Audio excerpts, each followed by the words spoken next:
Hi, I'm Garrett. In this video we're going to take a look at the making of the SK01 Guitar.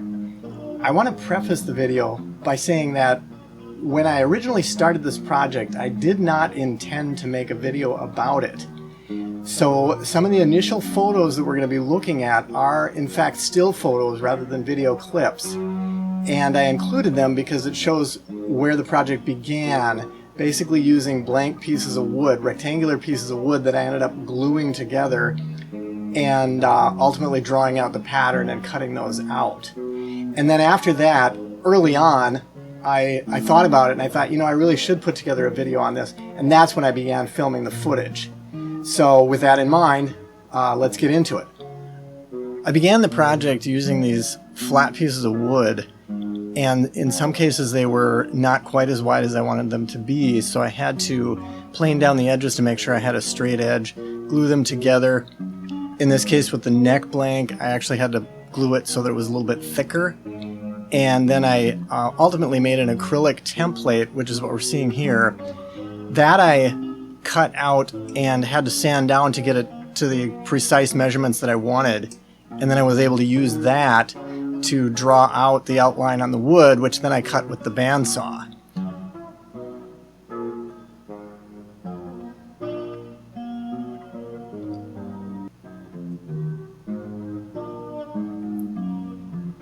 Right here is where I began making video, and I was up to the point where I had the neck fairly close to roughed out.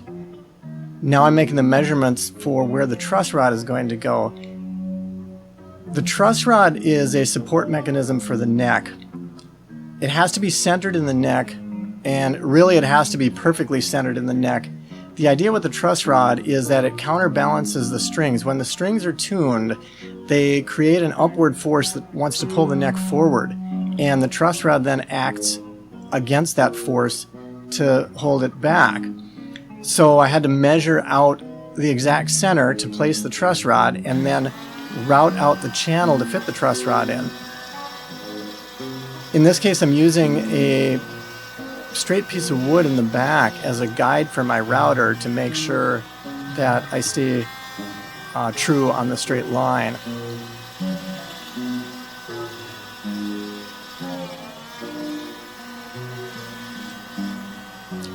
After I get the channel cut out, the bit that you use is basically a 1/4 inch straight cutting bit, and it leaves a rounded end.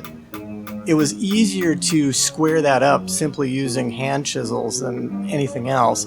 There was also a part here where I'm gouging it out just a little bit deeper, because the truss rod is not a uniform thickness because of the way it's made. It's a little bit thicker by the nut, or right up here on by my hand you can see the silver part is the nut part that you can screw to either tighten or loosen the neck.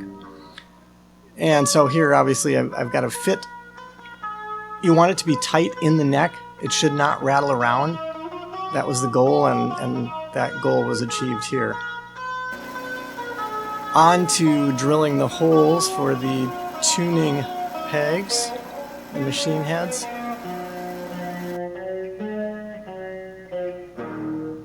So these were all drilled out to the size. I already had the machine heads, and they specified the size of the hole that was to be drilled out. The body I created out of 2 pieces. That's what we're looking at here. And I did that in a manner that allowed me to cut out the neck pocket from the top piece right away, which I could do then before I glued the 2 body halves together. In fact, there were several other things that were easier to do with the 2 separate halves. Right now I'm measuring out the location of the pickups, and I've got a small paper template that I used to draw that out. So I had to get the measurements down where it was going to be placed, and then I was able to drop the template onto the body piece and simply trace it out. Right there is the template.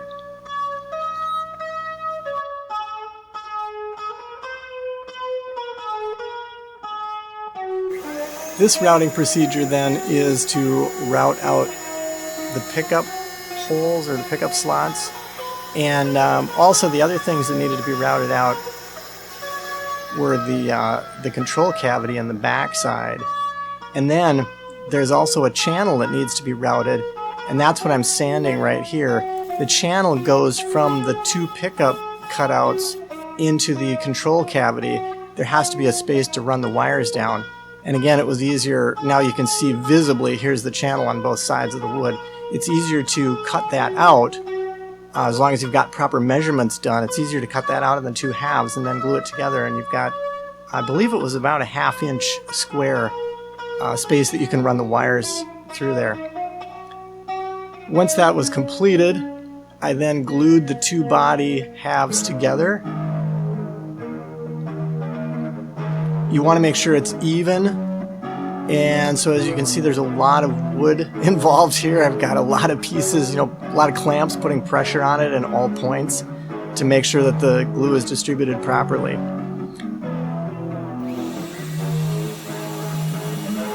A day later, I was able to take that out and route it down.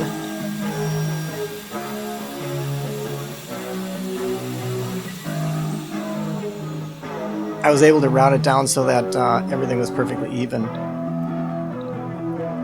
From here now I had something I could work with where I could sand it, because the two halves are the same thickness.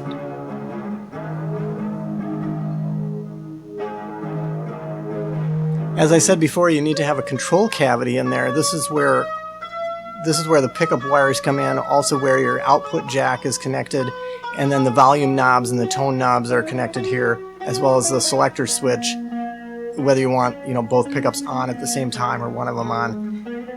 And this is one of the modifications I made. I wanted to have a design that had individual control for each pickup.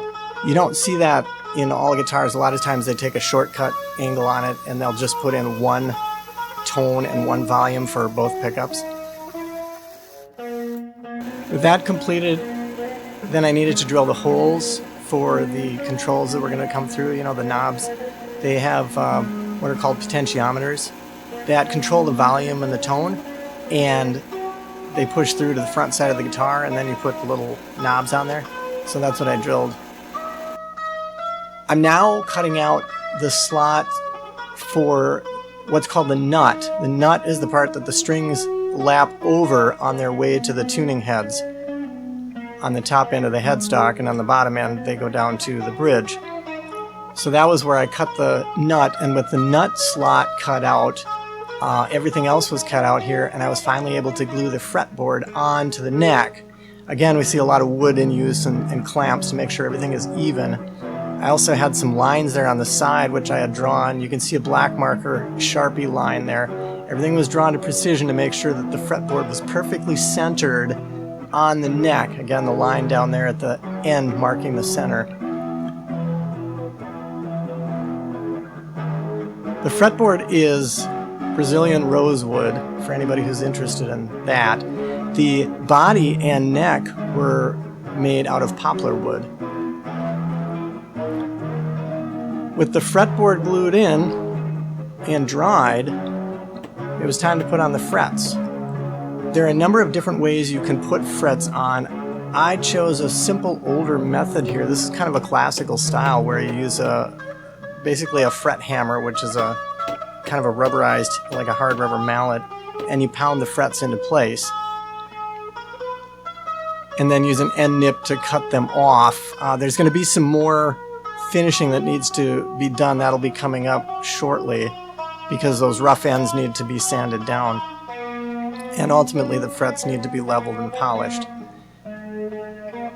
So here all the frets are installed, and I'm taping off in between the frets. The next thing that's going to happen is I'm going to be smoothing out the ends, the rough ends that were cut off, and ultimately leveling the frets on the neck. You want the neck completely flat to do this, and then you want the frets ultimately to be leveled. Well, what I'm doing here is I'm using a Dremel to take off a little bit of extra material. For some reason, when I sanded the edges down, there were a couple of them that ended up a little bit rough. So I kind of cleaned that up using the Dremel here. The fretboard is radiused. It's a 12-degree radius, which means it's got a curve on it, and that means that the frets are curved. So ideally, when you are sanding the frets down to make sure they're level, you want to maintain that radius. And so I used a 12-degree radius sander or sanding block to sand those down.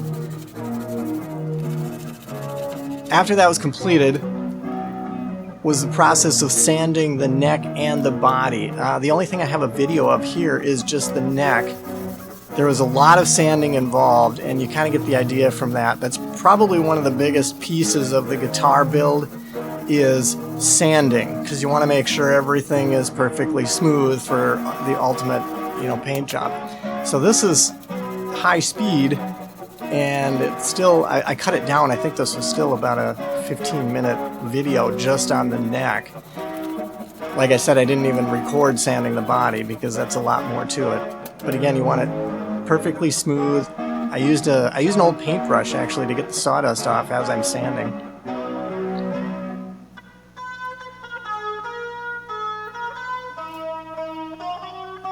I think here I was looking for something. I had a rough spot that wasn't coming out, so I ended up having to go to a heavier grit on the sandpaper to get that out of there.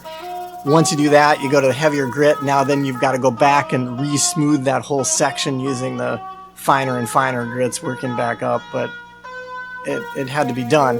That's one of the things that you run into. You'll find all these little pockets once you start getting things sanded down and everything's looking pretty good. Then you're going to see all the flaws start coming out and all the places where the grain is too rough and so on. So that's what I was dealing with in this particular segment.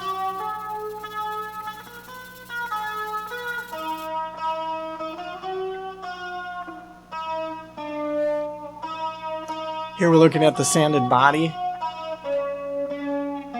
At this point it came out pretty good. You can see all the cavities are cut out. I was also using, you see the 6 holes there. I'm also using strings that go through the body. It's a hardtail bridge. This guitar is patterned basically off of a Fender style, and they commonly use those. So here we have the finished, at least ready for paint, the finished neck and the finished body. Most of the painting process I did not film because I just got into it and I totally forgot to film it. So the body's already painted black, and now I had the red tones at that point that I had masked off to paint. And now we've got the finished guitar body, and I'm sanding down. Everything's been painted to color, and so now begins the final process of sanding down the paint to get it to where we have that mirror smooth finish. What I did in this process is I started working up with higher and higher grains. I started at an 800 grit and then worked my way up higher. Each time I finished a grit, I ended up wiping it down with alcohol. I prefer the alcohol because it dries quickly. It doesn't leave a great amount of residue on there. You can use water, but the main thing is you want to get off a lot of that sanding dust. Paint tends to be a little bit heavier particle than just the wood by itself. It'll really stick in everything, so you really don't want that in the way when you're sanding finer and finer. And then I worked all the way up to a 2500 grit, and then ultimately from there switched to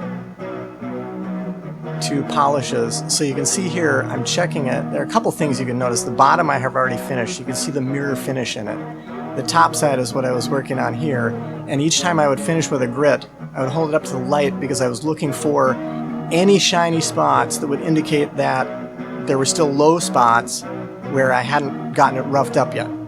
The goal again is to get everything perfectly even and get everything down. And now I'm finally to the polishing stage. This was the final one. This particular guitar, I did it by hand. I wanted to see how that came out. And as I said, the bottom earlier had already been finished. So I'm using, this is a very fine finishing compound designed to bring in the mirror image on it. And that's what you do. You just do it over and over again. You work your way up, you know, from the grits to the higher and higher grits, and then ultimately you get to polishing compounds, and then you end up with the finished product here that has a mirror finish on it all the way across. So this is it.